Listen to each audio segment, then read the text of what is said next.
All right, 5, 4, 3, 2, 1. Here we go. What is it? What's wrong, sister? Don't be frightened. Hello and welcome to the Worst Movie Ever Made, an experimental movie podcast designed with one thing in mind, to find the worst movie ever made. I'm your host, Chris Hockman, joined by my co-host, fellow mad scientist, Rob Scucci and Bob Hasek. Hey guys, how are you and why are we doing The Wicker Man?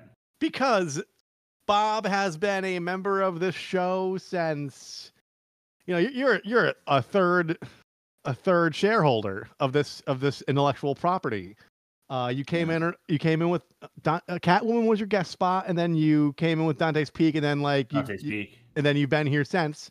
But you revealed to us you'd never seen The Wicker Man, the 2006 version starring Nicolas Cage. So even though this is episode number 2 with just me and Chris that you could hear at www.theworstmovieevermade.com and just scroll down through those archives, you could actually, you don't have to do that anymore. You could just, it's going to be a more recent episode on the feed with Bob's fresh expertise and input because he's never seen it and he needs to, because we got to bring him down to our level. So, hell yeah. Without further ado, how are you, Bob? And would you like to describe this? I'm ready to describe it because now that I've seen it, I'm ready to describe it. Hell yeah. I don't care that you slept with my sister. Now I got a daughter niece. I don't care that you gave me the crotch critters twice. Confused? We are too. But don't worry, Bob lives to explain. This is the best explanation. All right. Rob just got strobed. I got strobed. I almost got stroked. I'm going to say it. Rob got strobed. Okay, go on. All right. Cage, as a cop, comes to a Celtic cult only to cook to a crisp. Perfect. Okay. So Absolutely. this is my best, here we go. Edward Malice tries to rescue, he's a police officer. He tries to rescue a woman and child from a burning car, only to fail and take leave from his job. While on leave, he receives some letter from a local island claiming to have a missing child. He travels to that island to find that the child is his child, mothered by his ex, who lives on the island. He doesn't give up trying to find the girl, even though all signs point to an insane plot to confuse him. And he's ultimately tricked into staying. Ultimately, gets hobbled by the strong townsfolk and stung by lots of bees and burned alive in a giant wooden person figure thing called the Wicker Man. Yeah, that is what happened. Yeah. That's everything. Okay. All right, well, let's throw it to the worst YouTube comment. Experts say that going onto YouTube and reading the comments is tremendous for your mental health because everybody else by comparison is batshit insane. If I had known that, I'd been here months ago. I had to pick 2 this time because these were just like batshit. The piquant radiator phenomenologically fade because puppy etiologically zip, including a lethal step grandmother. Orange, ultra calf. In the fuck? What the fuck? And then something a little more like schizophrenia comments on Reddit. I was actually looking at one of those schizophrenia simulators when I saw that comment. Yeah. All right, next one. A tale of heroic masculinity in which Nicolas Cage dresses up in a bear costume and runs around an island getting stung by bees and punching women in the face. It sounds way better than it is. 0.5 out of 10. Watch it anyway, though. Oh, God, not the bees. Perfect. Nice. Very much sums it up. Let's throw it to test number 1. Ain't that a pitch? Money now and a lot more when I get in that office. I can take that to the bank. Mo's money, Mo's money, Mo's money. I'm gonna take you to the bank, Senator Trent. To the blood bank. Ain't that a pitch? Nice. I think I'm most proud of that one. I think I went All right, first. I'm gonna try to keep track of this from this point on. So last week we went Chris, Bob, Rob. Yeah, so now we should do Bob, Rob, Chris. I say we cycle it. Yeah, Bob, Rob, Chris. Yeah. All right, cool. And then I'll do See if we Rob, can cycle Chris, it. Cool. Yeah. All right, so All your right, turn, so Bob. I'm gonna go first. Ain't that a pitch? There once was a man allergic to bees who spent his days catching cars that speed. Apparently, he thinks himself a detective, which ultimately proves ineffective as he perishes well above 500 degrees.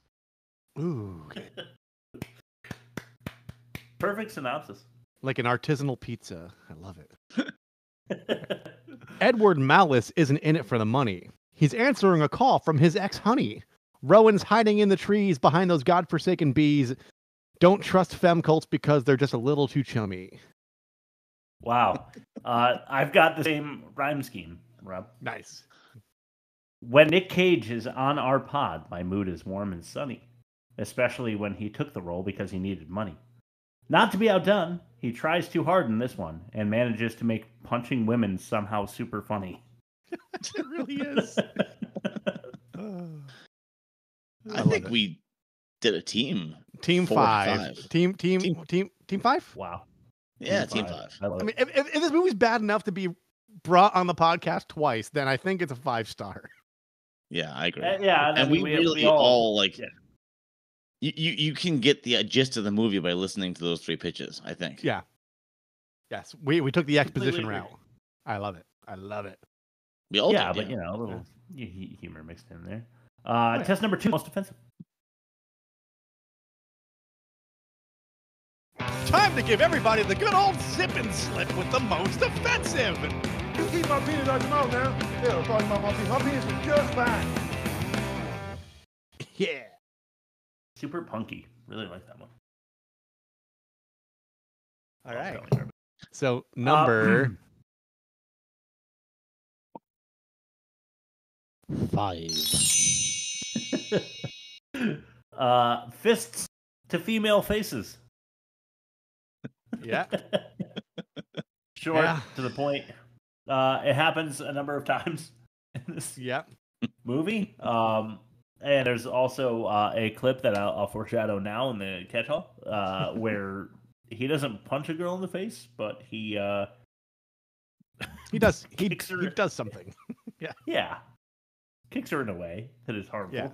Yeah. Number 4.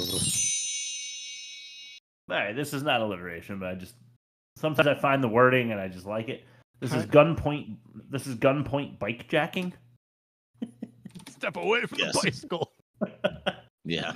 That was great. Like, I mean, she's a Fantastic. pain in the ass, but like, are you gonna shoot her to death for her bicycle? Yeah. That's one of those leads to.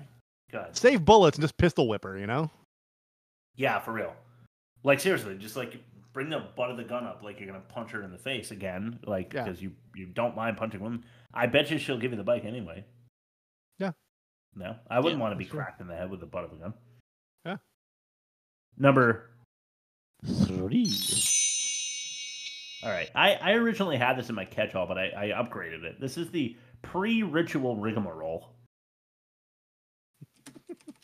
I say, why not just put Cage in a cage and be done with it? You know, you need a few days to prepare. It's not, you know, the summer solstice or whatever the fuck, you know? Just put Cage in a little prison and why have him go, like, into this loft that breaks and he almost dies and then trap him in a fucking Counterpoint, though. crypt, and then he almost drowns or dies of hypothermia and then...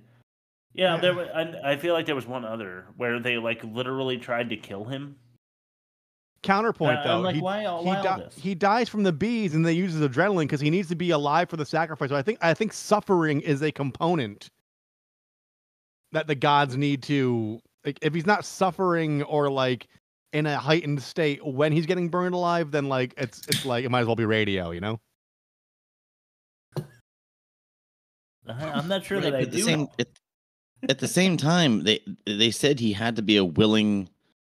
Not willing participant, but a willing come to the island of his own free will. But he to Rob's point, he already had. So once he's there, then who cares? Yeah, that's a good what point. I'm saying. Yeah, yeah, it doesn't make sense. Lock him up in the basement somewhere.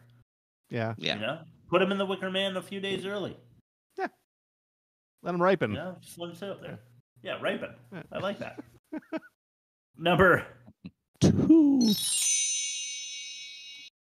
Baby boy bye-byes. Do you know what I mean by that? No, well, if you don't, listener, go ahead. I haven't seen this one yet. This is a feminine fertility, females lead the way kind of community here. Nicolas Cage's character, Edward, asks what they do with the baby boys that are born. Yes. And he's like, what do you do with them? Yeah. Depends on what. Whether they could mine them for their cum to propagate the species. The babies? Well, they grow up. How do you judge? Yeah, well, how do you judge? I mean, we're saying like some babies make it, some babies don't. They're psychotic bee worshippers. They probably hang upside down and like flick their sack for like God. for like some sort of like litmus test they have, you know? Yeah, well, that's what I was getting at. How do we decide? I got in trouble for talking about a handicapped person. And Bob is in trouble for a handicap joke, and Rob is talking about a flick sack litmus. I called it a ball draining litmus test. Right up.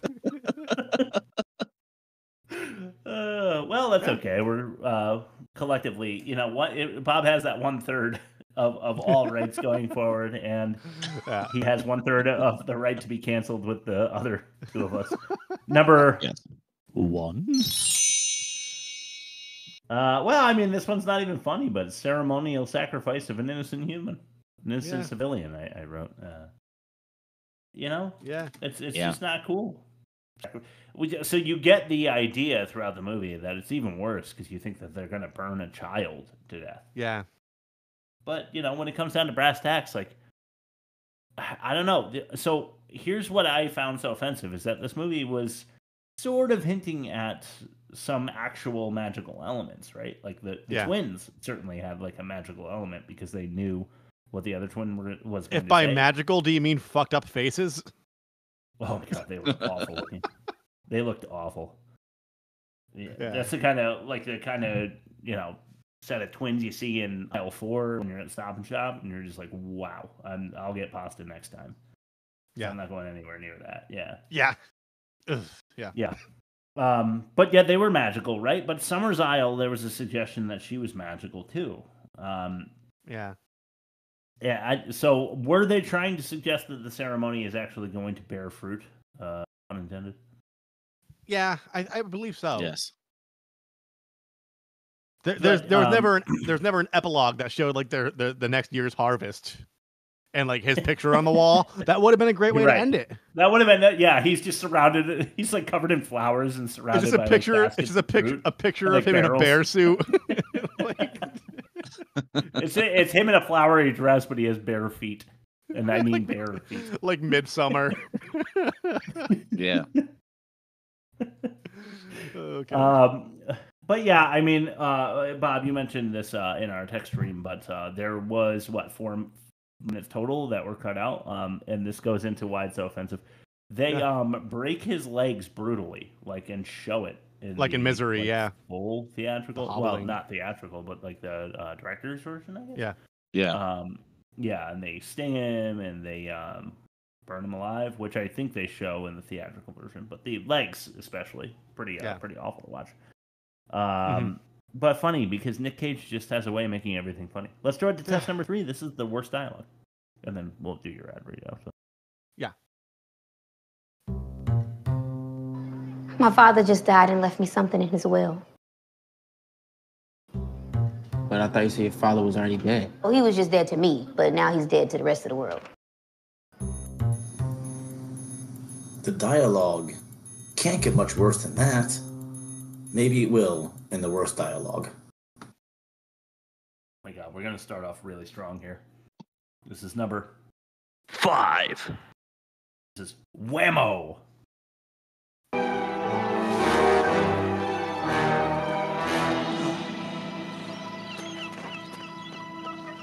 I trust you won't have to let your costume out again this year, sister. Very soon you'll be an entire family of bears. Oh, I'll manage, Sister Oak. It does seem to shrink a bit each year, however. Because she's getting fat. Yeah. So, sister, did you see to that business at the harbor? Oh, yes. Just as you instruct. And now I'll be off. Well. You look a bit worse for wear now, don't you?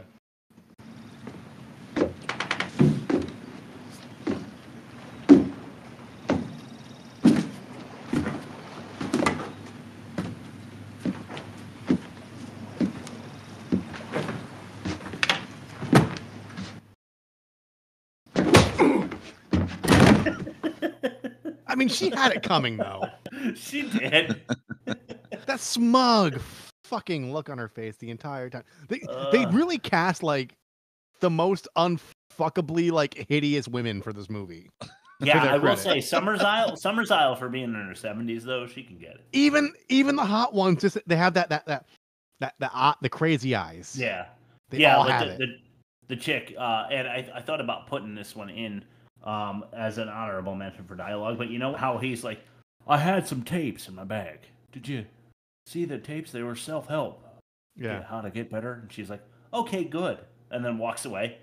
You know that chick? Yeah. And then they have, like they're all the kind of chicks, like if you don't answer their text in 5 minutes, you'll step outside from work and your tires will be slashed. Yeah, all right, that's fair. Dr. T.H. Moss or whatever is in, she's in Haunting of Hill House, and she's usually in a horror movie or horror shows.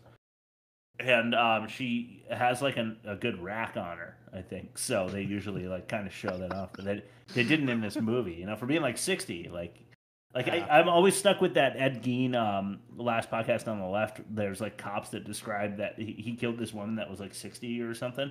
Yeah. But the cops actually wrote in their notes that she had a good set of tits. Oh jeez. Because he made a bodysuit and wore her boobs around. And they were like, they're pretty good boobs. God. I kind of get it. Look at that solid meat. Yeah, doing the flick nip litmus. Anyway, let's throw it to number 4. This is A Glance. This is my favorite clip in the whole movie. Now, a complaint has been made by a resident of this island. Complaint, you say? Yes, ma'am, about a missing child. Well, no. That's always trouble. Yep, for everybody. Perhaps you should take these matters up with Sister Summer's Isle. She's very particular about anyone landing here. How did you land here, by the way? Was it the harbor pilot? He just... Well, he'll need a good talking to. What's in the bag? A shark or something?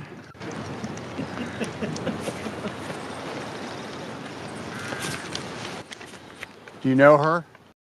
I don't recognize this child. Do you, Violet? No, can't say I do. Just a tip there. It often helps to actually glance at the photo. Like, he's so over it. He's like, this is like the first act. He's like already so fucking over their shit. It helps to glance at the photo. Okay. Just kidding. Number 3. I mean, this is the crescendo here, but this is not the bees. You bitches! This is murder! Murder! You'll all be guilty! And you're doing it for nothing! Killing me won't bring back your goddamn honey! But I know it will. It is! There it is. Really. I don't get it! I don't get it. I'm not one of you! I don't believe in your God! I don't believe in sacrifice!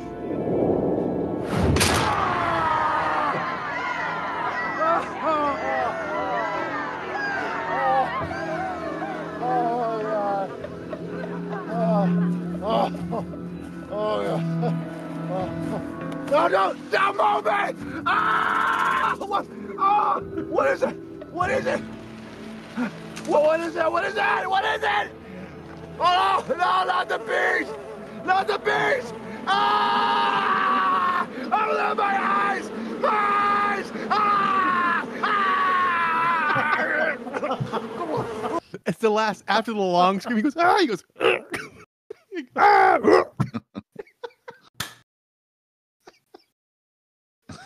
If you listen to our show, then you don't mind profanity. I do apologize if you mind the graphic, because his leg's being broken. We did sort of kind of warn you earlier that happens in this movie, but I realized as this was playing that we are showing you this clip. Yeah. So if you had children in the room, I apologize. But probably not. If you're listening to us, you're probably in your car on the way to work or something. But yeah.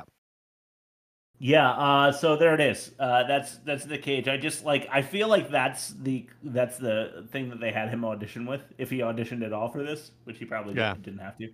But just the part where he's like, "Oh, what is it? What is it? What is it?" They pour the bees. He's like, "Not the bees!" Like, I feel like that's the scene that they had everybody audition with. And Nick Cage got it, and he was like the 17th person in line to audition. They're like, "Wait a minute, that's Nick Cage. We're not paying enough to even invite him." And he's like, I owe back taxes. Yeah. All right, let's start at number 2. This is,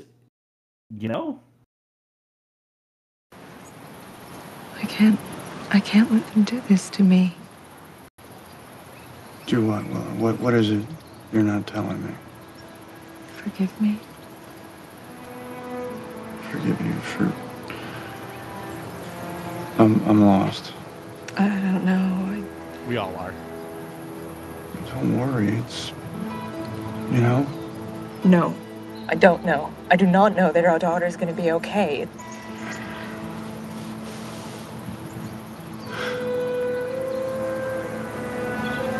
Now you know what I've been trying to tell you, why I need you to help me.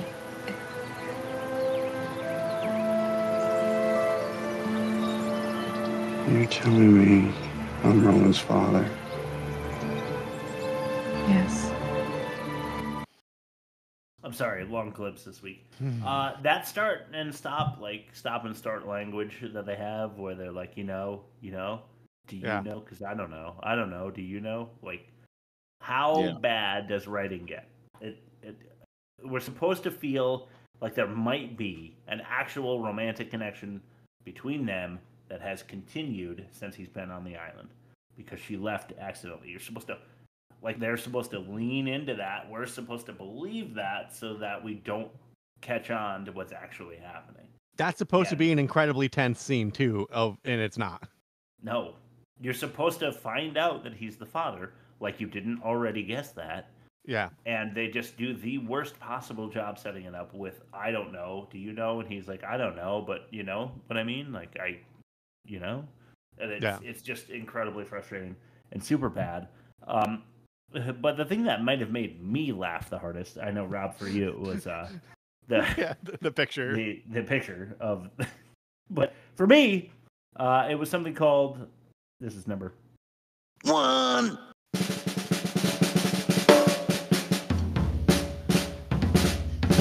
You know what? Fuck it. A plant. Sorry, you're gonna have to bear with me.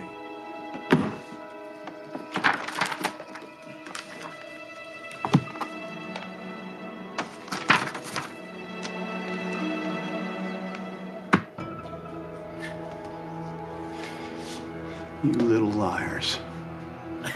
Rowan Woodward is your classmate, isn't she? Isn't she? That is her desk.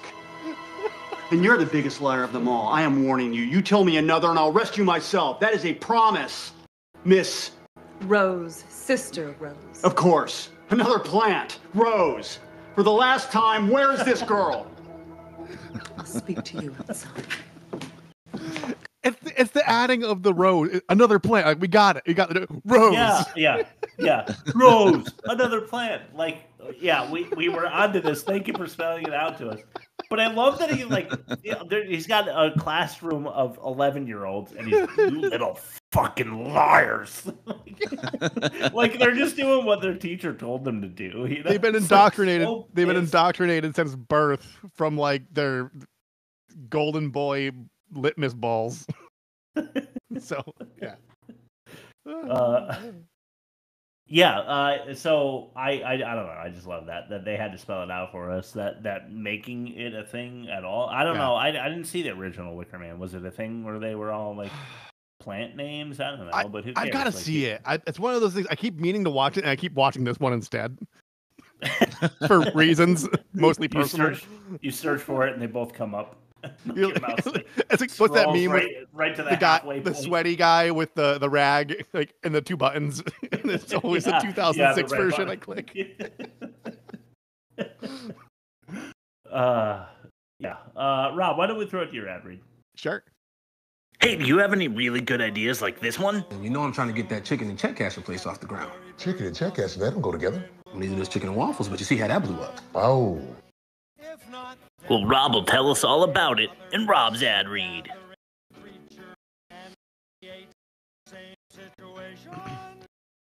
Today's episode of The Worst Movie Ever Made is brought to you by Summer's Isle Honeysuckles, the only Pacific Northwest summertime sweet treat that will remind you of your dead daughter who's totally missing and dead. Or is she? Maybe she's in jeopardy, or maybe your bitch ex-fiance, Willow, is up to her usual tricks.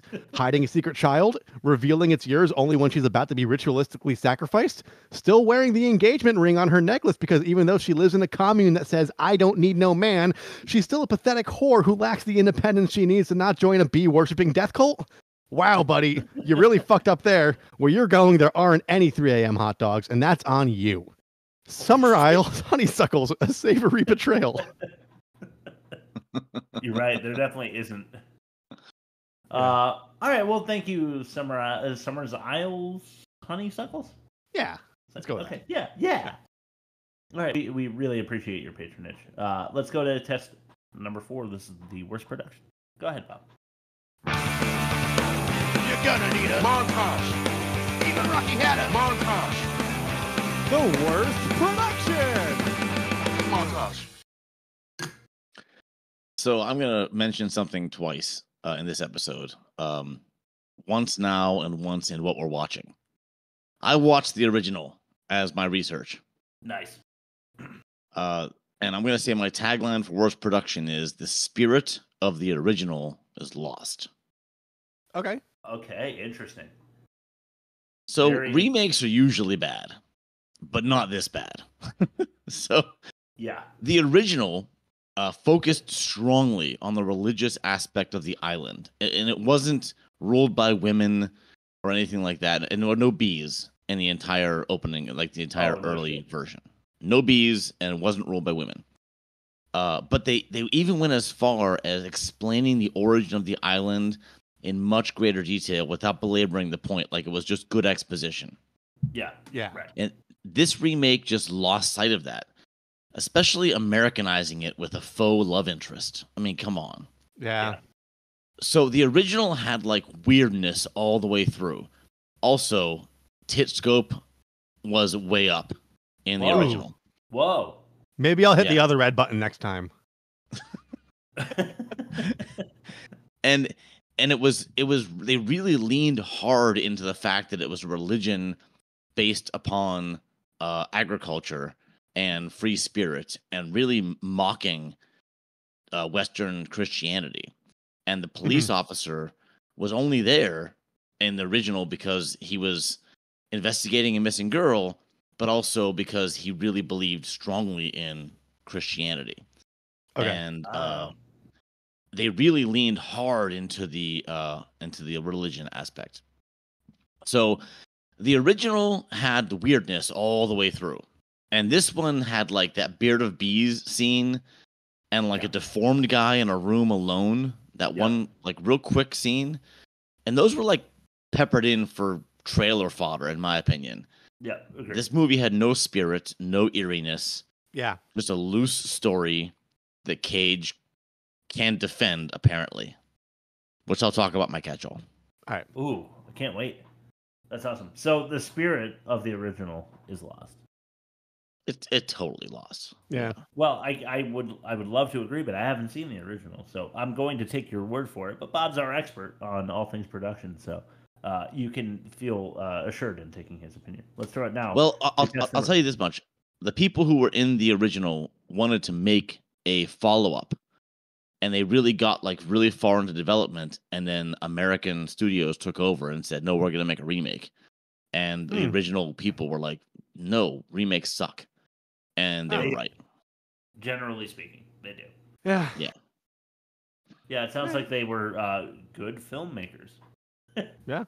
And then we Probably. handed it to the Hollywood machine that just grinds everything into a powder and pastes Snorts it up over the eyes of the American people, and they, for some reason, needed Yeah. it. There was no love interest or child of the police officer in the first one. You don't Yeah. always need that, but No. you're right. It's Americanized that way. Yeah, it's very much so. the love interest line is the MSG of Yeah. Hollywood. You know, like you Yes. put it in, it makes it a little more tolerable, but you don't always need it, and And it always leaves you salty at the end. Let's throw it to test Or number 5, the worst acting. I'm a grown ass man. I got bills to pay. I got another family across town.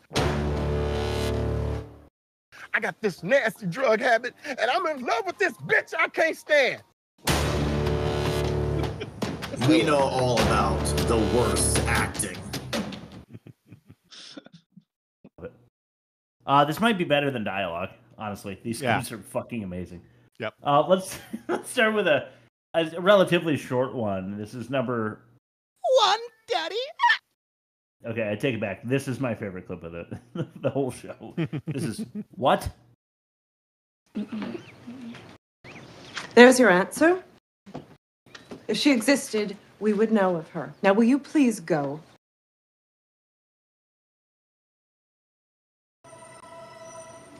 Whose desk is this?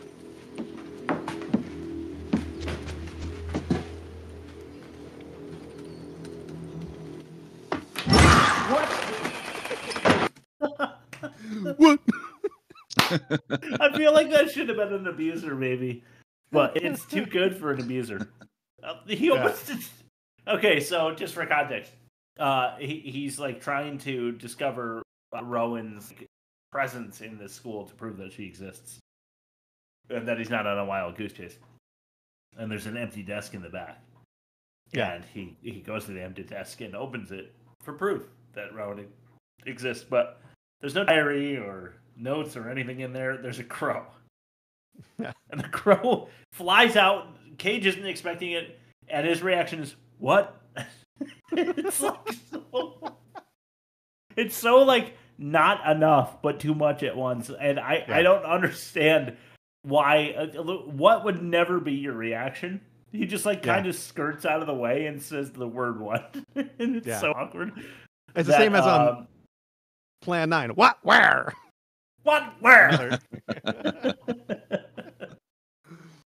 Oh, I fucking love that, man. If you want to make that an abuser for next week or something, we should, I feel like no matter who wins for next season, we should clip Cage going, what?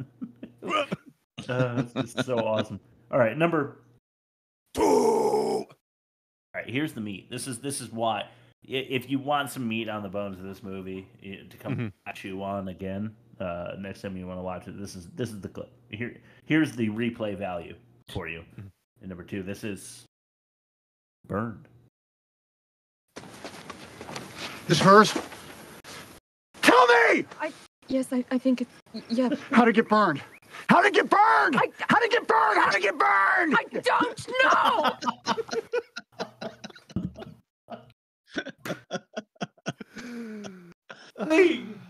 Oh my god. Can we play it one more time, please? Can we play it again?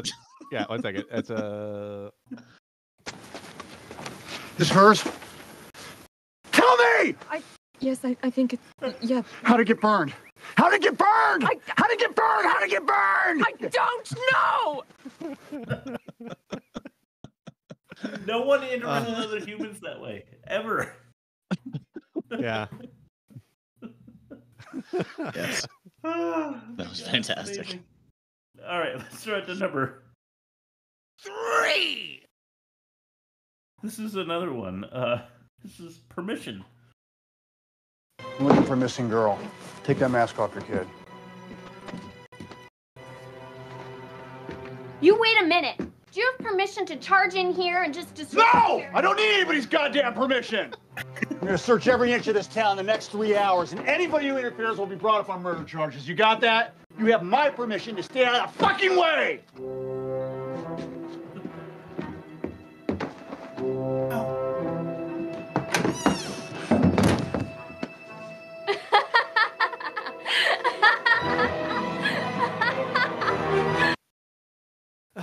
Fuck was that? Girl falls out of the cupboard and they all start laughing at him. Was that like a setup all along? What was that? They were just trying to spook him because he was already kind of That was actually ripped. That entire scene was ripped from the original, except for him freaking out. Oh, really? The original police officer was much more like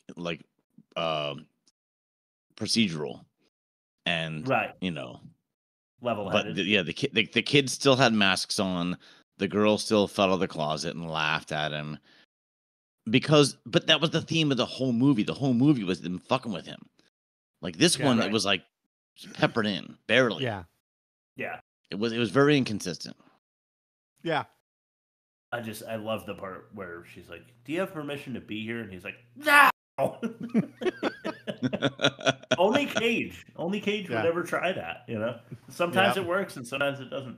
It doesn't ever work in this movie, in my opinion. Yeah. No, it doesn't. You gotta love it. You gotta love him for trying. Yeah. All right. Let's throw it to fact or no fact. Cool. Fact or no fact? Absolutely, positively, no fact. Now these chicken breasts or is your breast? It's gonna catch me every time. Okay, The Wicker Man. I based upon the remake of his family lying to him, The Trickster Fam. Right. The Trickster Fam. Nice. Yeah, not bad. All right, so 4 of these things I'm going to read you are real, and one of them is made up, and you got to figure out what it is. Here we go. First one. Cool. This was nominated for 5 Golden Raspberry Awards, but lost them all. Okay, second one. The original writer-director of the 1973 version had his name removed from this film's credits as he did not wish to be associated with it. Okay, third one. Winona Ryder turned down the role of Willow in this film as she hated the script. Okay, fourth one. The girls in the classroom were supposed to be around age 12, but one of the girls was 21 at the time. And the fifth one. This is only the second movie where Nicolas Cage played a police officer. Okay, figure it out. Okay. Golden Raspberry, that's believable, but I'm not 100% if it didn't win one. I think I remember a while back reading something about the original director not wanting to be associated. I could see Winona Ryder in that role, and I could see why she would turn it down. So I'm going to go with that. The girls in the classroom were supposed to be 12, but one was 21. I could see that. Because I was on Reddit earlier today, and it was like a random, like, what's one actor you don't really see much of lately? And they were like the little girl from Matchstick Men. I forget her name. But she was playing a 14-year-old girl in that movie, and she was like 24 years old. And she looked like a 14-year-old. She looked like a young teenager. So I mean, it does happen if someone like is looking for work and they got to play someone and they look young. Why not? Andy Milonakis. Yeah, that kid hasn't hit puberty yet. The second movie where Cage played a police officer. So we have 8mm. Technically, we have Face Off because he's playing himself being played by a police officer. And he was Bad Lieutenant. You have The Rock, where he's not he might be an special agent, but FBI agent, yeah. But the term police officer could be used as a blanket statement, though. Right? And does he mean beat cop or like he was in some sort of official capacity? So I'm saying just by the few I could just rattle off the top of my head, I want to say that's the lie. I think he played officers in several, if not many. All right, I'm gonna be fair. I'm gonna be fair with this fact. This is the second movie where Cage played a police officer, not the only other movie where Cage played a police officer. You mean chronologically? Chronologically, this is the second one. I still don't believe it. I want to say that's the lie. Okay. But Bob being fair about it makes me feel like that can't be it now. So he could be doubling down, thinking that would instill doubt in my mind. Yeah, he's going double agent on us. Yeah. Oh, my students would be so proud of me. Double bubble reverse, foolery. Reverse psych bobology. Well, we both tried. All right. Yeah. The one that seems the most like something Bob would do is he would pick Winona Ryder for the role of Willow, and that she hated the script. And I feel like somehow it's going to be like Winona Ryder was considered to be the little girl. No, I couldn't have mentioned. Like Winona Ryder was in some project at the same time that was similar to this, but not this. And so therefore I'm going to go with number 3. All right. You'll know the answer as soon as I say this. The lie was from the original Wicker Man. Not this one. So at that time, there were no such thing as the Golden Raspberry Awards. 21. So that was this one. 21. It lost all 5 nominations. The original writer-director was fine with the original, did not like this one, wanted his name off it. Winona Ryder was probably not born yet at the time of the original one, so yes, she did turn down the role.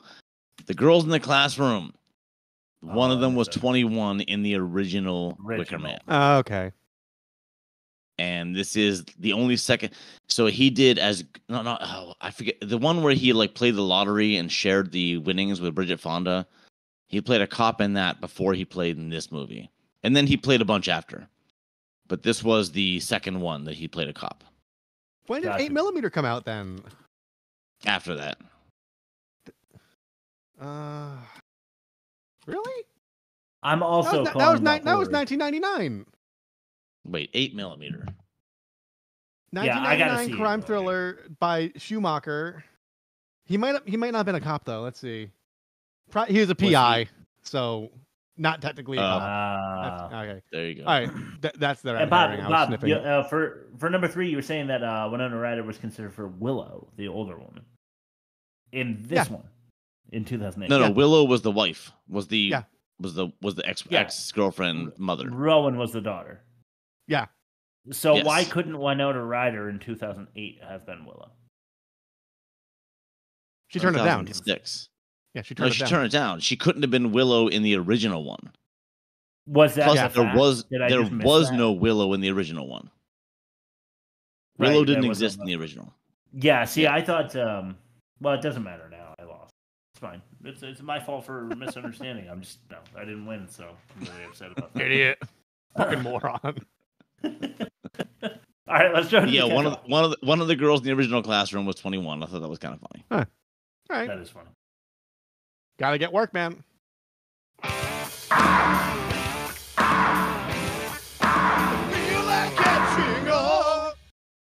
All right. Nice.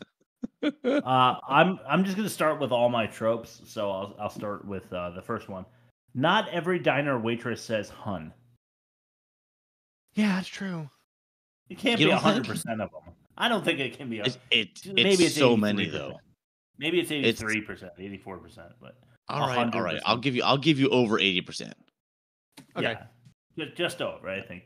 Yeah. Not every single one of them. All right, go ahead, Bob. The first time I watched this, I just thought that bastard kid keeps tossing the doll out of the car. What a bastard! What a psychopath! Yeah. And that's what I thought. That's when the fucking with him started. Yeah. But I didn't know at the time. I just kept thinking he was a psychopath.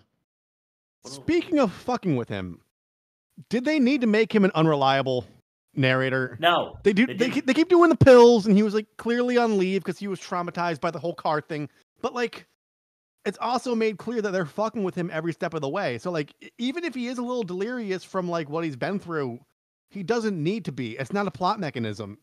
I think I know why they did it. If anything, it'd be more effective if they did it to make you question whether or not he was experiencing reality or hallucination. But they didn't need to because it's from a third person perspective. It's so obvious they are fucking with him. I have one scene in mind in particular where I think that the drugs were important. I have it in my catch-all, but I could just ruin that right now if you want. Do it for your next turn, or just wait till it shows up on your list. I don't either way. Yeah. But the drugs will come back up because he's unreliable, and I think they did it for a reason. But it's a dumb thing to have run throughout your movie just so that they can do this one thing that I'm thinking of. Yeah, because it's not a psychological thriller. It's a folk horror. So No, like it's not. Yeah. Right. Yeah. All right, your turn. Here's another trope. He hands his cop friend a letter, and the cop friend reads it in about 30 seconds. No, 3 seconds. Yeah. 3 seconds. Yeah, he did. He read it pretty quick. Well, she ends up being in on it, though, right? No, the Not one at the her. precinct, the dude behind the desk, not the guy dude. with the mustache. Yeah. Yeah, he that was hands fun, him the but- letter. He's like, read this shit. This is crazy, right? And he like opens it, and then he's like, wow, I didn't know you had a past. And then like started You're right. commenting on shit that's Yeah. like relevant to Yeah. the movie. But Yeah. like, I know it happens in movies all the time because you don't want to Yeah. waste time just watching the cop reading, like literally just staring at a piece of paper. But for a you movie gotta that's give so- him more than 3 seconds. For a movie that's so clearly trying to pad the runtime, they could have used it. No one would have paid any mind to it. With endless flashbacks. There was easily ways to get around that. They Yeah. just were lazy. Yeah. Yeah. So I said there was a truly shaky premise from Go because would you fly to a remote location because of a single letter? No. No. No. Yeah. Yeah. Especially go if you were there, a highway cop catching speeders, not a detective. Yeah. Yeah, right. It's There's not even in the- hierarchy in the police department. Right. Yeah. If And he wasn't somebody's even gonna in go the- investigate. Yeah, the And he- detectives aren't catching speeders. And he wasn't even there Conflict on of interest. he wasn't even there on official capacity because he was on administrative leave for the thing he witnessed. Yeah, exactly. Yeah. Right. It's- And they would never send him because it's his ex. Yeah. Like he's conflict. immediately That's true. conflicted. So Yeah. all of it makes no sense. I thought the bribing the pilot when he said my friend Grant and his buddy Ulysses. I mean, Yeah. it's and his $100. twin. Yeah, Yeah, that's and his $100 twin. though. So I mean, His like, brother. not a bad payoff for like going the way you were going anyways with your cargo. You know, Yo, on the pilot. 2006, I'm not sorry. bad. Yeah, Yeah. I'd take it. that was actually like a full grocery cart back then. Yeah, now it's 2 gallons of gas. Yeah. Thank you, Biden. Come on. Sleepy Biden. Thanks, Obama. Another trope for you. Well, we already mentioned it, so I'll do 2. Drugs make him an unreliable narrator, and so I still haven't said why, but I'll just do it now, just to make this point interesting. The scene where he's like waiting on the dock for the pilot to come back so he can use the radio Yeah. on the plane, and then he sees Rowan like drowning underneath the pier. Yeah. That's the whole reason. They had him in a drug-induced stupor where he's taking like pills every 15 seconds so that you would buy that he would be having this like extra trauma horror scene because they don't have enough horror in this movie to title it the way they want to, like the mystery thriller horror genre. So they're like, let's fucking ham fist a fucking drowning of a child into this movie so it's a little more horrible. And how do we do that? We do that by making him a fucking drug-addled, trauma-induced police officer. And that, in my opinion, was the whole reason that they had him on drugs. That makes And sense. It was ineffective, and it was like an Inception dream within a dream on top of that. So Yeah. Go ahead. That's fair. I'm going to mention this again at least once, but the full necktie sport jacket with the elbow patches.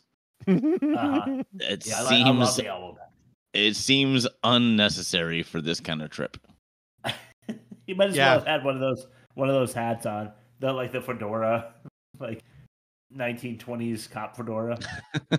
But in the original, Really the guy wore a fat complete. long tie. And in the original, the guy wore a complete police uniform the entire time. All right. All right. Speaking of the jacket, Bob, perfect timing because this is next on my list, and it's actually it's a two-parter. It's in the same scene, so I'm just gonna do 2 parts. After he's locked in like the well tomb overnight in what's presumably freezing water or very frigid water, at least, right? He puts his jacket on over his soaking wet clothes, as if that's gonna provide and warmth. And he reties the necktie. I had this in my catch-all. And then I'm imagining the scene of him redressing somehow in like the reflection of the water. And it's one of those sins in cinema where they like go from wet to dry and they don't want you to pay attention to it. And or they just assume like there might be a scene where like we don't want him just carrying it around. So he just needs to put it on real quick. But it's not like he has anything else to wear, a bear suit or anything. Yeah. In the same scene, when Willow rescues him from the weird pontoon well thing, he reveals to her that he finds Rowan's sweater and she smells it. Like that's going to give away some like smoking gun. She's like, does. She does. I understand you want It's a soaking wet sweater. Like we got like baby so blankets funny. and like if the kids are like sleeping in States, she'll like smell like one of the blankets we have in our room because it's my kids. It's my child's scent. That's like a nice thing. But like she's smelling something that's like been soaking in pond scum for like an indeterminate amount of time, so it makes no fucking sense. She's like those like tiny bubbles in her nose. That's all she can She should have jolted back like, oh. Yeah. Wow. All right, last trope I got. No bullets in the gun when he goes to fire it at the end. Yeah. What I want to know is how the fuck Willow got the bullets out of that gun. When did that happen? Because he checks the magazine after he does. Yeah, after he is brought back from the dead in the field of beehives. He checks his magazine and the bullets are there. Yeah, and the camera stayed on it for a second to make sure that we knew he did that. That he still wasn't he without his jacket more than once though? Not at this point in the movie, I don't think. I think at that point it was incongruent at that point, I think, but I had a hard time with that one too, but I couldn't I couldn't catch the timeline. He had his gun when he was in the bear suit, and he's talking to Willow. Yeah. So, right, but he checked the magazine by then. He checked the magazine when he woke up from nearly dying. Yeah, and that was before he met Lady Summerisle or whatever. Yeah, but I don't think he took the gun off. No, I'm not gonna defend it because I don't understand either. Yeah, well, all right, fair enough. Go ahead, Bob. Speaking of the original, in the original, the island is called Summer Isle. The producers of the remake decided to change it to Summer's Isle because they thought it would be easier for Americans to pronounce. No, it's worse. It's worse by far. Yeah. Yeah, it's dumb. Yeah. And the original was set in a Scottish island, not an American island. Yeah, this was the Pacific Northwest, right? Yeah. It was very UK. Yes. Bob, to answer your earlier question, the bee-stung man in the room, he is the cum supply. He passed the ball litmus test. Yeah. They keep him shut. So here's my running theory is because there has to be certain conditions for the sacrifice, like he has to be alive and there willingly. I think at conception, they need to sting him with a bunch of bees while he's climaxing in order for the bee goo to make the transference that they need to make their this proper offspring. Yeah, I'm with it. Yeah, the reason they do the flick sack litmus is because they need to know if it can withstand the sting of many bees and the transference of bee goo into the man goo. I'm totally with you. You guys are teaming up on me because I don't understand it at all. Well, we thusly agree. I love how he walks 2 miles after getting dropped off by the plane, only to end up right next to the plane, and then the pilot is found out anyway. Yeah, the pilot drops him off and then goes to the harbor, and then Cage hikes 2 fucking miles through the forest and over rocky cliffs and then ends up in the harbor, and the plane is right there, leaving anyway, and then they have a whole conversation, and they're like, did the pilot drop you off? And he's like, yeah. Why did we do all of this? Yeah, that seems dumb. In the original, the policeman flew himself. Yeah, that makes more sense. And then they fucked with his plane, so he couldn't leave. Yeah, that's right. That's what happened in the original. Not to spoil it for you guys, because you're gonna watch it. Yeah, I don't care. I'm still gonna watch it. I wrote down B and E, which is breaking and entering, at the doc's place after she taken away by tall Jawas and adult female voices. Yeah. These are the beekeepers who I considered tall Jawas. And if you don't know what a Jawa is, you don't know Star Wars. Which is that you don't know movies. But B and E is so appropriate. I love that. They just totally fucking ransacked the place. Yeah. Okay, so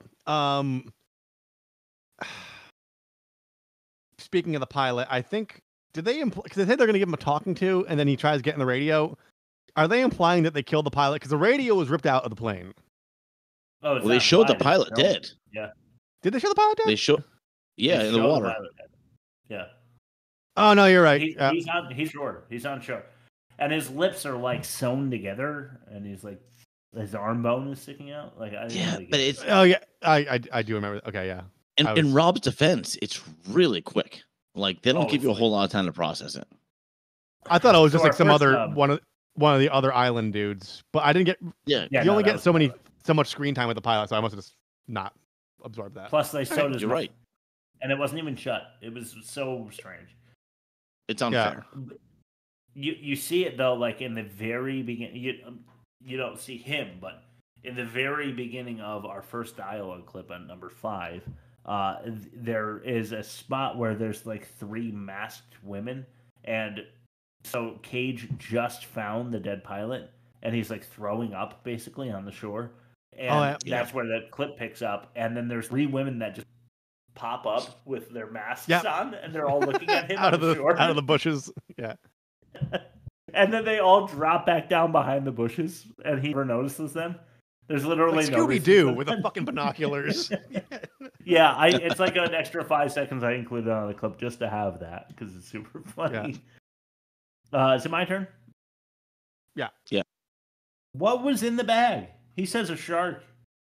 We never see. It was probably another body. Yeah, like, super fucking frustrating. That he's not like, no, actually, show me what's in the bag on the cup. Like, it's bleeding. Yeah. Right. Yeah. Dripping all sorts of weird. Yeah. Right. Like, it should have been like a wild boar native to the island or something. Yeah.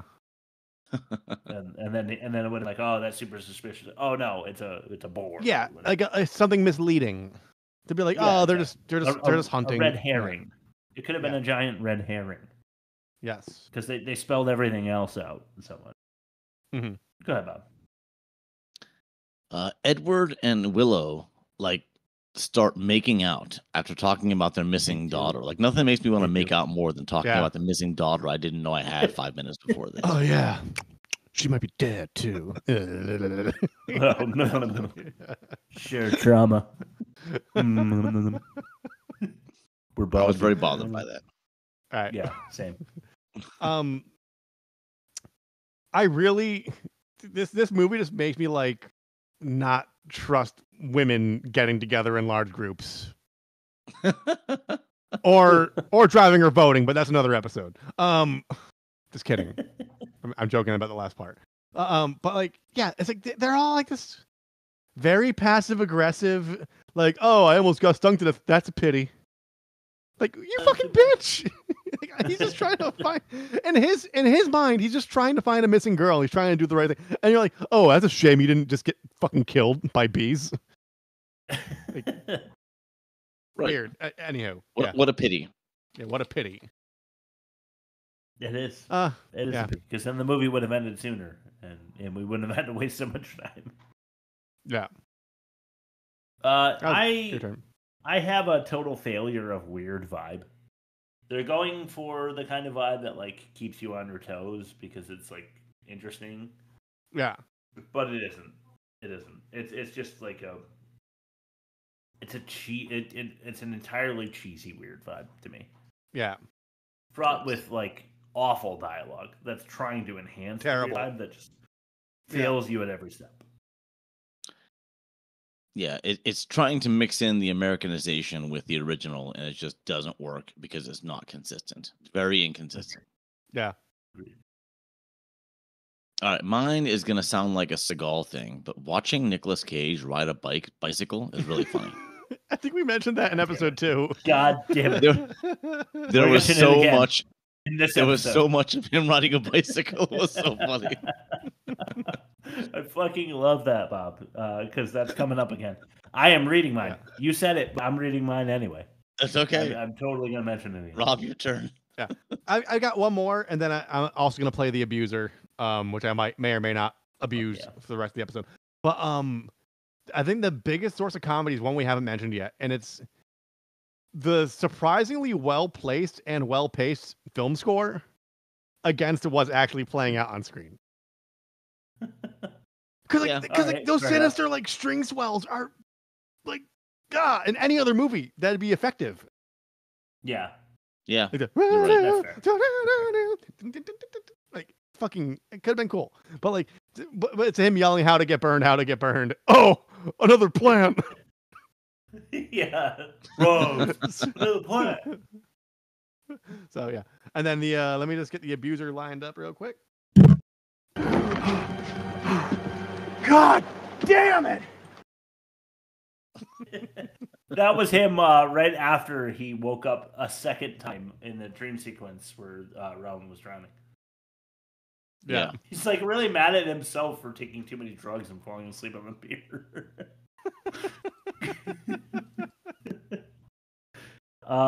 They were engaged, and he somehow has no idea where she lived. Well, it sounds like she ran off. Yeah, so like they got engaged and he doesn't know where she's from. Like imagine like agreeing to marry someone and you don't know where they're from. Yeah, right. I mean, that's not too far fetched. You have 90 who you are, Chris. Where 90 you're from, what 90-day you fiance, do, Chris. As long as you love me. 90-day fiance, arranged marriages, yeah, having a one night stand and then getting married out of wedlock. It happens. Yeah, but a person who claims themselves to be a detective would not doesn't deal with need it. to know. I don't know. I don't know. Maybe he respected her boundaries. Maybe he was just like, okay, she's clearly crazy. He was like, I you're should not respect those cross-eyed boundaries. enough. He was like, you're not cross-eyed enough to not be hot. I don't care where you're from. Maybe it was a post nut thing, like, oh, you marry me. Yeah, that's true. And after the nut, she flicked his sack just once to make sure it was pure. Yeah, make sure he was good for the harvest. God So damn what it! the fuck Okay, was that? I have one more observation before 2 facts. So my last observation was, and this is only in the theatrical release apparently, they squeezed in 2 major cameos at the very end of the movie: James Franco and Jason Ritter. Like that was incredible. Oh yeah, that's right. Yep, that's true. Yeah, like that was 2006. They weren't totally unknown, were they? Not totally, no, they didn't have their Spider-Man franchise. They weren't like household names yet, but like you've seen them around. Yeah. Considering they were cameos, I thought that was pretty impressive. Yeah. Yeah, totally. Because Franco was going to be the next victim, right? Yes. Yeah. Yeah. Well, go ahead, Rob. Nah, I'm good. You go ahead. Okay. Bee Epi was the brand that he had of EpiPens for bee stings, and I thought that was a total missed opportunity because it could have been Ep B. Yeah. Yeah. I guess. FB pen. Go ahead, Bob. Yeah, EP dash B. So in the police station, near the beginning, there's a missing sign, and there's a photo of the guy from the original movie, the character who played, the guy that went to the island. Thought that was kind of neat. That was the only neat thing in the whole damn movie. All right. That and Grant and his twin brother Ulysses. Yeah. The day after tomorrow conversation he has with that like kind of hot girl was infuriating and almost made worse dialogue. It paid off with the quizzical part, though. I was just being quizzical. He's talking to the like kind of hot younger chick, and he's like, the day off tomorrow, and she's like, what are you talking about? And he was like, I thought that was like a local term where you say like the day after tomorrow, you say day off tomorrow. She was like, I don't know what you're talking about. What you're talking about is when he's talking to Sister Rose, and she's like, that's right, yeah. That would she's like, that would be very quixotic of you, and he's like, quixotic, and she's like, like Don Quixote, like rushing into the windmill, and then later, like just after that, they go outside to talk. She's like, I don't know what she says, but he's like, yeah, that would be too quixotic, but it doesn't even work. Yeah, it wasn't even like quixotic at all. It didn't work at all. It was like really frustrating, but I know what you're talking about. So this was my foreshadowing during my worst production. Nicolas Cage objected to the criticism that this film he objected to the criticism this film was unintentionally funny, saying that he and the director knowingly made the picture in an absurdist black comedy, and that it should have been seen and judged as such. I call bullshit. Yeah, because there's another interview. There's another interview where he was just like, he went into it like thinking it was gonna be more like the original, and then like as he got further into it, he's like, he kind of realized it was bullshit, but like he's like, I gotta just lean into it. And I think he's also admitted that. So, dude, and at this point, with how many times I've seen it, it might have been its money back. So he did the right thing. You know, because I love it for what he did in it. yeah. He has that ability to like save otherwise completely trashed movies. Yeah, but you're right, Bob. Like they broke his legs. That it was not a comedy. Yeah. No. Not of any kind. Why did they do the sister Rose twin sister scene where he like leaves her after the quixotic conversation, and then he sees her again, like harvesting something, and he's like, "Didn't I just talk to you?" And she's like, "No." And that like the whole conversation. It's like the whole thing. She's like, "You did not." Why? Yeah. Why? And he was like, "Oh, well, do you have a twin who's a teacher on the island?" No, he doesn't say that. He just goes about his business. It's like, why did that happen at all? I didn't understand that. Yeah. Bob, you got another one? No, I'm all finished. All right, I'm gonna go faster. Not enough horror. Oh well, so I already said that. Rituals of the Ancients. That was the name of the book. Who's Ancients? Theirs. Okay. Cage pushing a bike, incredible. Cage riding a bike, I lost control. I completely lost control. I've seen this movie like 7 times. I could not control myself. Well, just watching him go down like a rocky path on a steep decline even. On a fixie bike. I was losing. Oh my God, it was so good. He runs into every goddamn beehive in that field. Yep. Everything in his path. Yeah. Moss treated the danger of him being stung by all those bees in the old way, and we don't know what that is. Yeah. Yeah, we never will. Future. He didn't thank Moss for saving his life, which is a parallel to Kat in Cool as Ice, when she didn't thank Vanilla Ice for saving her life from a kidnapping, potentially. Yeah. Just, But what's worse? Well, we'll find out soon enough in the offensive minigame. But if you somehow hadn't already gathered this, guys, they spell it out for you. Summers Isle's Celtic ancestors rebelled against the suppression of the feminine. They moved to the East Coast of America, near Salem, by the way, they make sure to mention, but found the same cultural issues. So they moved from the East Coast to the West Coast. But then they moved from there out to a tiny little island to harvest honey and enslave men. If you didn't gather all that, they do give you the exposition. I'm sure that, through the course of the movie, you realized all that. Naturally. Yeah. I love after Summers Isle, sends him off after the bee stings and all that shit. She's like, "Your transport." And it's a guy that just, wheels over a bicycle. She goes, "Your transport." And it's just an old man with a bicycle. So So Cage has to get on the bike and wheel himself away. That's his trade. Yep. Oh my god, I thought that was so good. Why did they trap him in a flooded crypt? He could have easily died. And then what? Yeah. I mean, we mentioned that already. That would have ruined their sacrifice. Yeah, that's a good point. Yeah, it would have. Yeah. Right. Huh. Yeah. Too many car fire flashbacks, in my opinion. We kind of mentioned that already. Yeah. A bee-covered naked woman in a chair in a small room laughing at Cage for some reason. It's like very strange to me.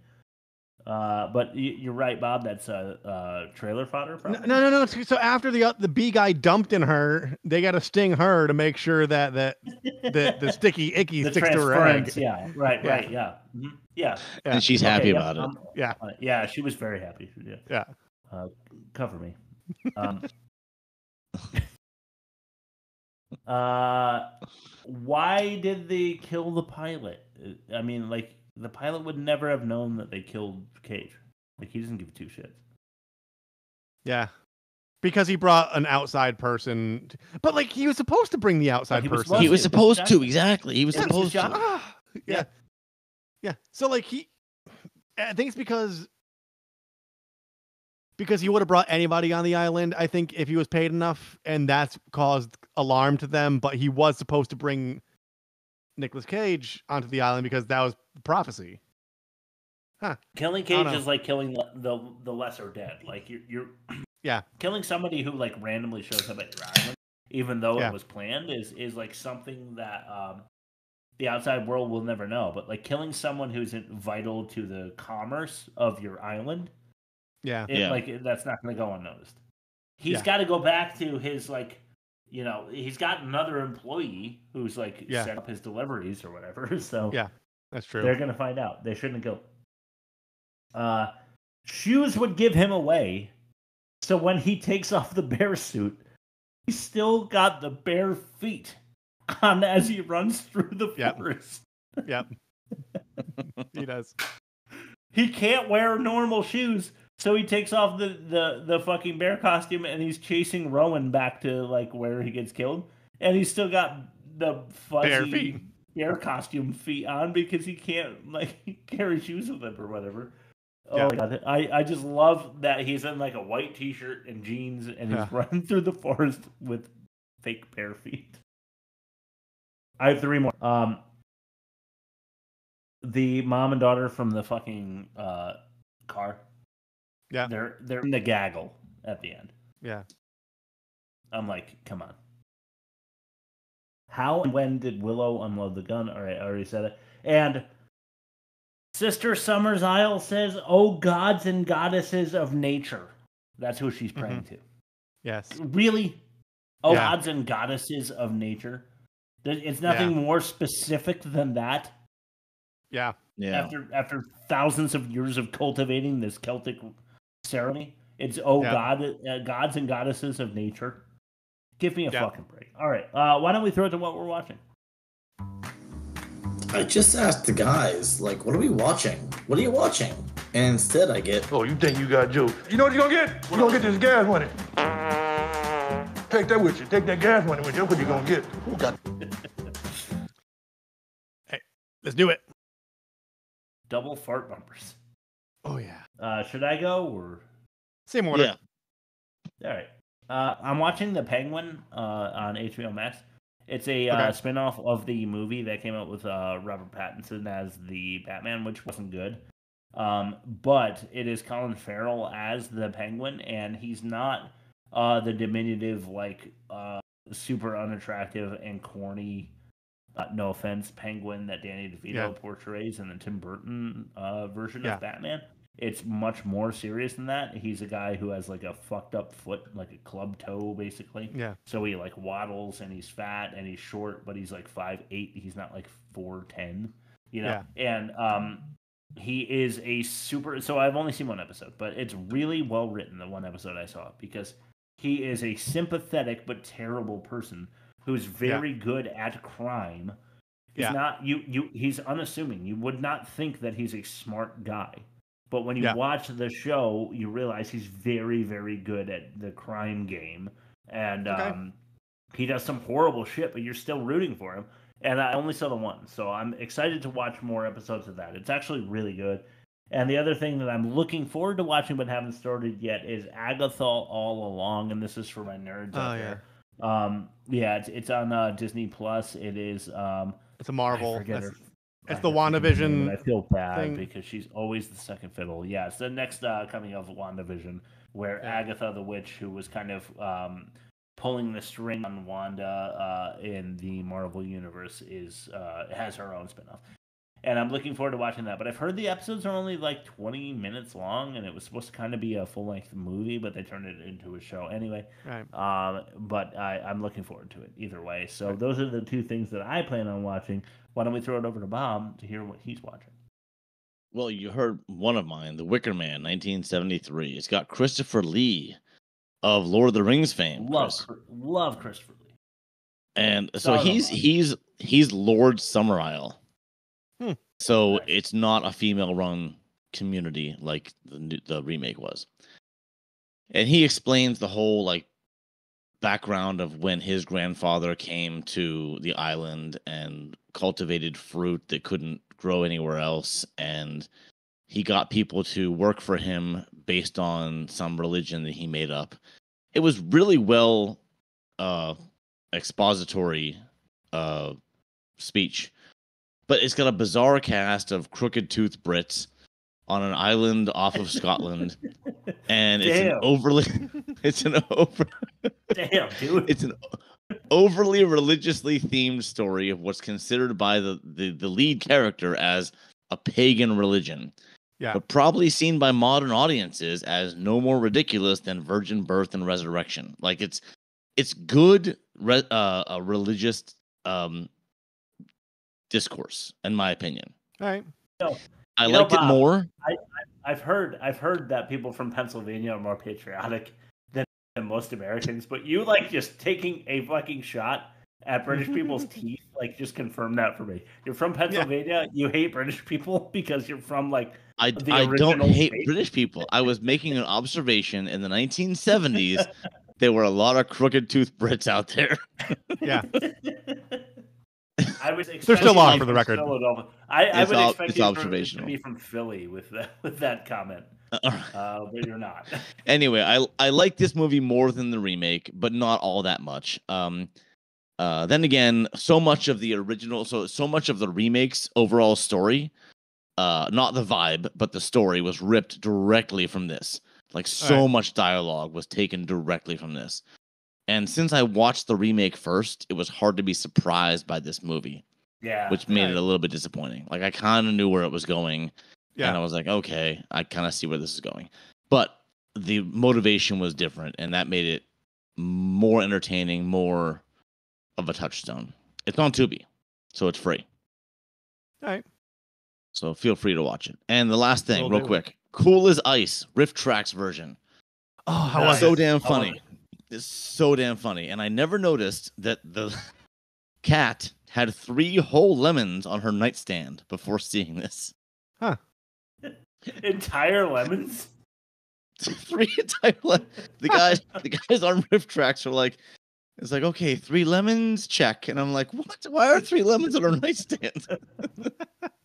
How do we miss 3 lemons? I don't know. This is on Freevee, which I think is an Amazon offshoot. It's Amazon Prime, yep. And you can see it for free with commercials. Freevee. Maybe I'll watch that tonight. Cool as Ice, Riff Tracks. I'm about 3/4 of the way through it, and I died laughing at least twice. Nice. Nice. I'll have to check that out tonight. Not much for me. I've been doing some X-Files. I rewatched Chris, you're gonna hate this 1989 stand-up comedy special, Bill Hicks, Sane Man.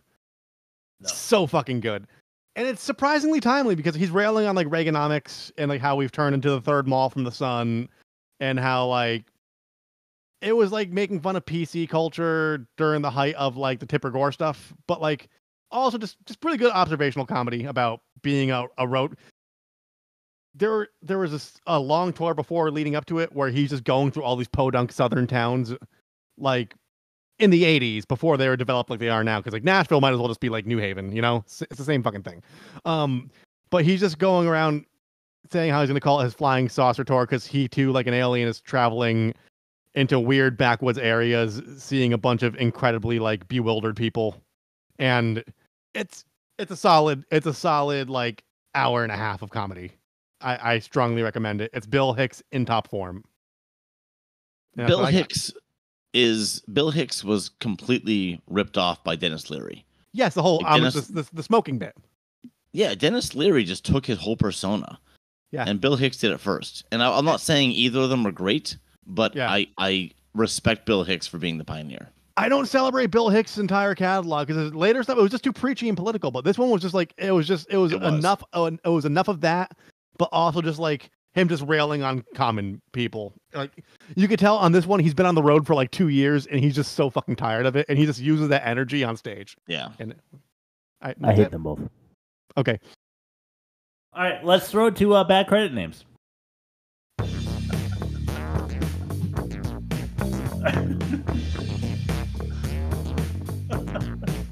Michelle Scooby Vincent, Terry Tangai, Chi Chamalak, Karen Cockrell, Byron Drinkle, and Julia Stab. Drinkle and Stab. Real quick. We are going kind of long, but we also forgot a very important clip. Oh shit! Oh, we did. Should I play it? Yeah, do it. Yeah, do it.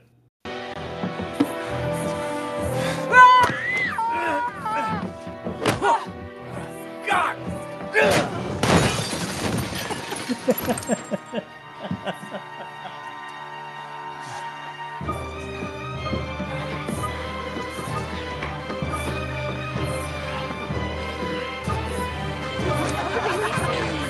That was the drop kick against the wall. Yeah, that was drop kick.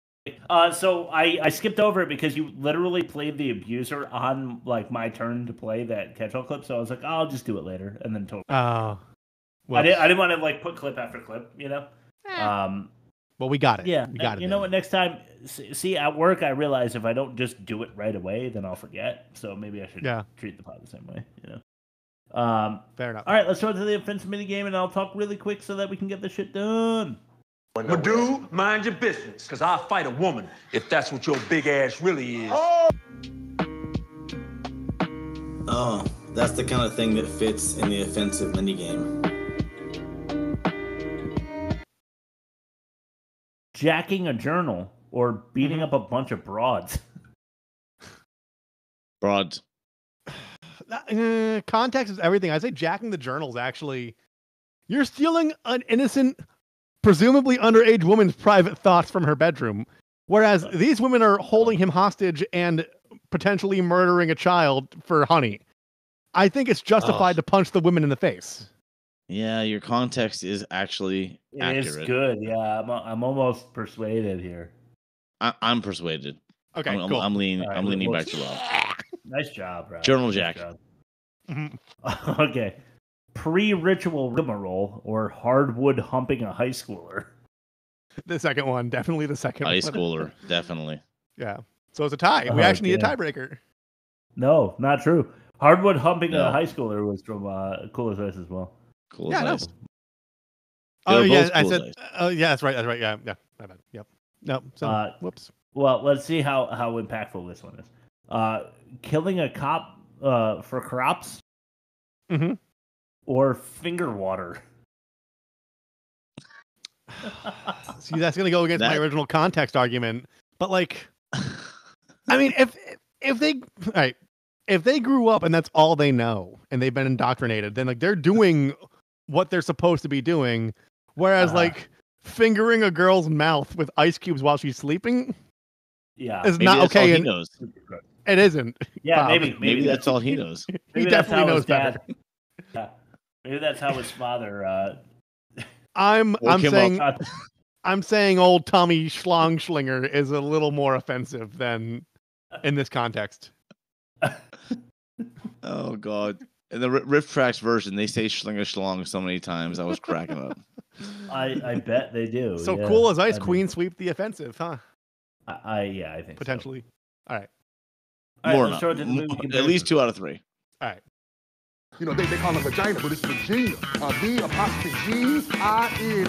It's Vagina. You can't even spell vagina. That's what you're trying to spell vagina.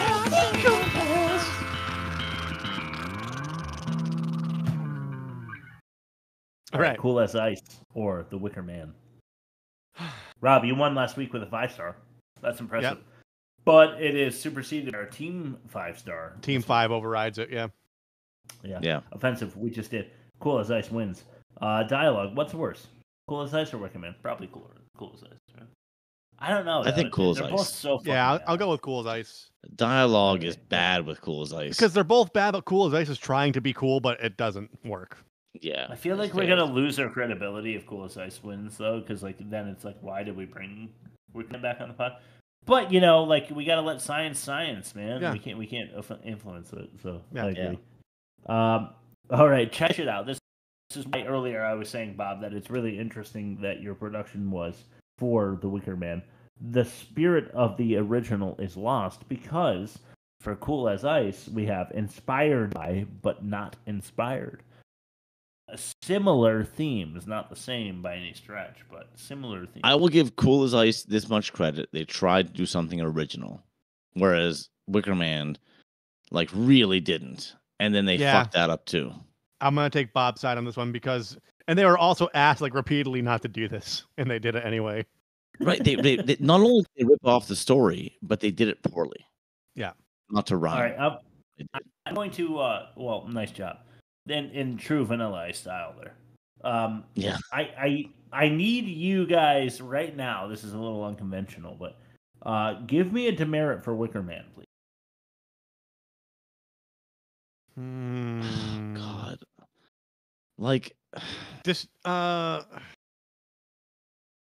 bicycle bees. Does it make sense where if I say they said the loud part quiet and the quiet part loud? I feel like they hammered things over your head that were obvious, but then they didn't tell you the things that you really kind of needed to be clued in on. I kind of agree with the hammering point because I'm thinking something like you can't make an omelet without breaking a couple legs. I'm gonna say completely inconsistent. It was just it didn't. They couldn't keep the freaky stuff consistent, and they couldn't keep the American storyline consistent. They tried to meld the two, and it just was clunky. Yeah. It's inconsistent. Inconsistent, yeah. All right, we'll just say inconsistent. What's worse? Inconsistent or Schling a Schlong? Inconsistent, because Schling a Schlong was a hotbed of that's fertile ground. I'm gonna be quoting that forever. You can't quote inconsistency.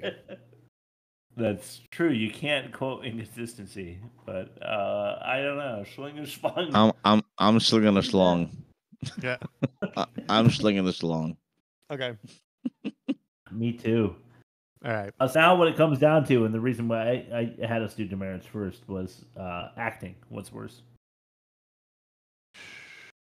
Cool as Ice. I think it's because Nicolas Cage, he did what he could with what he had, and it's overacting, but it kind of worked. Yeah.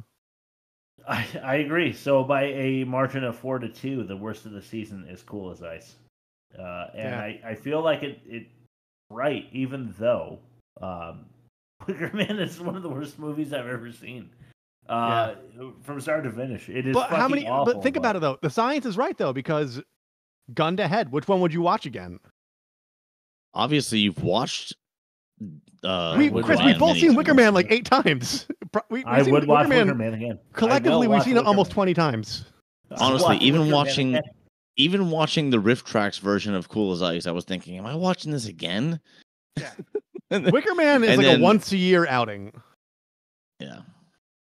It's true. It really does. I don't know how, because I don't plan on watching it again. It just happens to you.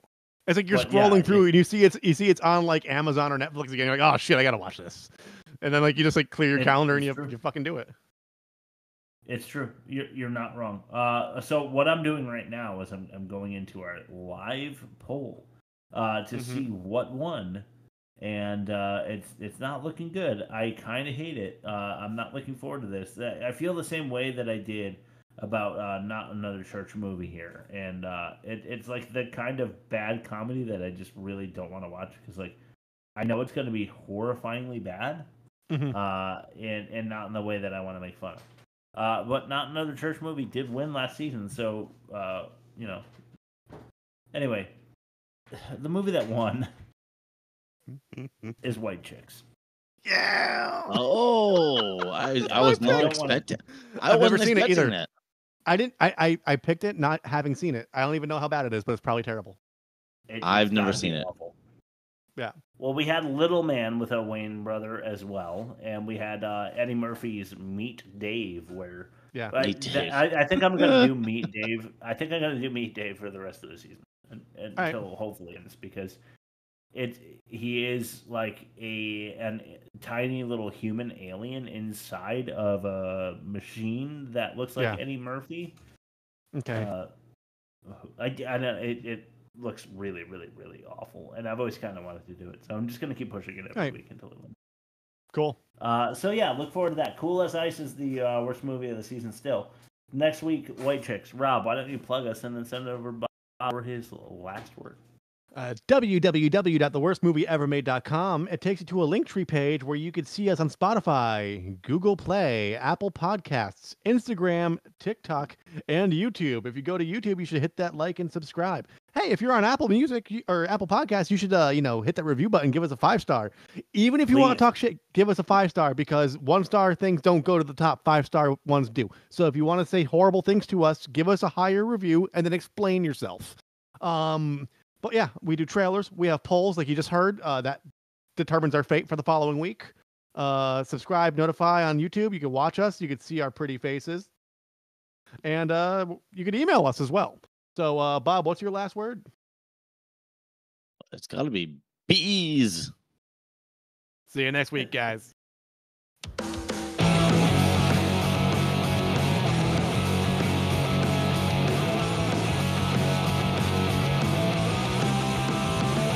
I like these new headphones, but I'm not used to wearing them this long, and they really hurt my ears. That's fair. I don't want to watch White Chicks. Yeah. Well, not like. I'll see if I can get a copy tonight. All right. What year is that coming out?